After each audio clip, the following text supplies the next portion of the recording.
ঢাকার উপকণ্ঠ দক্ষিণ কেরানীগঞ্জের সাবান ফ্যাক্টরি এলাকা যেন ধীরে ধীরে পরিণত হচ্ছে মাদকের অভয়ারণ্যে। রাত নামলেই এলাকার কিছু নির্দিষ্ট স্পটে বসে মাদকের জমজমাট আসর। স্থানীয়দের অভিযোগ, দীর্ঘদিন ধরে একটি বিশেষ মহল এসব আখড়া পরিচালনা করে আসছে, যার কারণে এলাকায় চুরি, ছিনতাই সহ নানা অপরাধমূলক কর্মকাণ্ড বেড়েই চলেছে। 14 মে বৃহস্পতিবার রাত মাদক বিরোধী অভিযানের নামে পুলিশ ও স্থানীয় জনতা। লক্ষ্য ছিল সাবান ফ্যাক্টরি এলাকার কলেজ ভিটা নামে পরিচিত একটি মাদকের আখড়া। অভিযানের খবর টের পেয়ে বেশিরভাগ মাদকসেবী দ্রুত সটকে পড়ে, তবে ঘটনাস্থল থেকে একজনকে আটক করা হয়। অভিযান চলাকালে আখড়া থেকে উদ্ধার করা হয় মাদক সেবনের বিভিন্ন সরঞ্জাম ও বেশ কয়েকটি দেশীয় অস্ত্র। অভিযানকারী দলের সদস্যরা জানান, আগে থেকেই খবর পেয়ে অধিকাংশ মাদকসেবী পালিয়ে গেলেও সেখানে মাদকের আসর বসত তার যথেষ্ট প্রমাণ পাওয়া গেছে। স্থানীয়রা বলেন, এভাবে মাদকের বিস্তার চলতে থাকলে এলাকার তরুণ সমাজ ভয়াবহ ঝুঁকিতে পড়বে।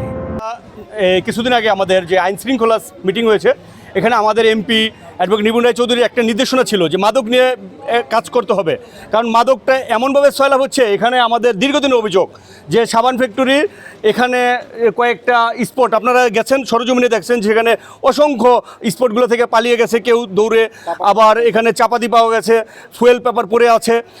এখানে যে একটা বিভীষিকাময় পরিস্থিতি তৈরি হয়েছে, আপনারা দেখেছেন যে আপনারা দোতলা সিঁড়ি থেকে যখন আপনারা আন্ডারগ্রাউন্ড পর্যন্ত নামতেছিলেন, প্রতিটা সিঁড়ির পরতে পরতে সেখানে মাদকের যে একটি স্পট সেটা বোঝা যাচ্ছে। আমি সবাইকে একটা মেসেজ দিতে চাই যে আপনার বাড়িতে যে মহিলা আছে বা বাচ্চাটা আছে 5 বছরের, তাকে একটা বাঁশি কিনে দেন, একসাথে 100 বাঁশি ফু দেন, সাথে সাথে মাদক ব্যবসা দৌড়ে পালাবে। প্রশাসনের পক্ষে সব কিছু করা সম্ভব নয়, বা আমার নেত্রী অ্যাডভোকেট নিপুণ রায় চৌধুরীর পক্ষে ঘরে ঘরে গিয়ে পাহারা দেওয়া অনেক সময় সম্ভব হয় না, কিন্তু আপনাদের অভিযোগের ভিত্তিতে সে প্রতিটা এলাকাতে কাজ করবে। আজকে দেখছেন যে দীর্ঘ অভিযোগের ভিত্তিতে তিনি বলে দিয়েছেন প্রতিটা ওয়ার্ডে ওয়ার্ডে মাদক বিরোধী কমিটি করে মাদকের বিরুদ্ধে অভিযান করতে। আজকে আমরা প্রশাসনের সহায়তায় এখানে এসেছি। আপনারা দেখলেন যে কত লোক দৌড়ে পালিয়েছে, মাদক ব্যবসায়ী যারা কিনতে আসছে তারা পালিয়েছে, সেবন করছে। এমনকি আপনারা দেখছেন যে আগুন জ্বলতেছে, যেখানে তারা মাদকগুলো সেবন করছে। এই স্পটগুলোকে চিহ্নিত করে করে যদি আমরা এভাবে অভিযান চলমান রাখতে পারি, আশা করি আগামী 1 মাসের ভিতরে আশা অনুরূপ একটা ফল পাবে। মাদক বিরোধী অভিযান আমাদের চলবে, কেরানীগঞ্জের প্রত্যেকটি জায়গায় মাদক বিরোধী অভিযান চলবে।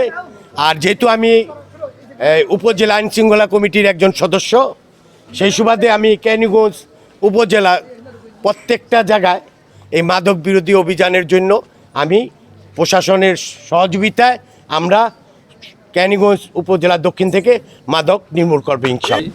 অলিনগর পুলিশ ক্যাম্প, তাই আমরা ভাইদের সহায়তায় যে মাদক বিরোধী অভিযানে গেলাম, আমরা আপনাদের সহযোগিতায় ইনশাল্লাহ বিভিন্ন স্পট ঘুরে দেখছি বা আমরা অভিযান করছি। আসলে পুলিশ তো প্রকৃতপক্ষে একার পক্ষে সম্ভব না এগুলো নির্মাণ করা। আপনাদের সহযোগিতা পাইলে ইনশাল্লাহ আমরা নির্মূল করতে পারবো। তারা প্রশাসনের নিয়মিত অভিযান ও কঠোর নজরদারির দাবি জানান। একই সাথে সাধারণ মানুষকে সচেতন থাকার আহ্বান জানিয়ে বলা হয়, কোথাও মাদকের তথ্য পেলেই দ্রুত পুলিশকে জানানোর জন্য।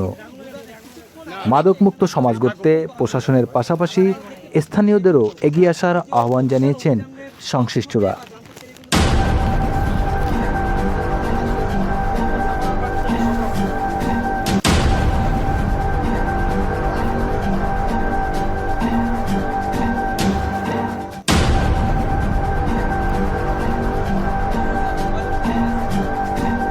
মাদক বিক্রি করতে দেখলে, যে কোনো অপরাধ সৃষ্টি হতে দেখলে, না হয় কালকে আপনার সন্তান নষ্ট হবে।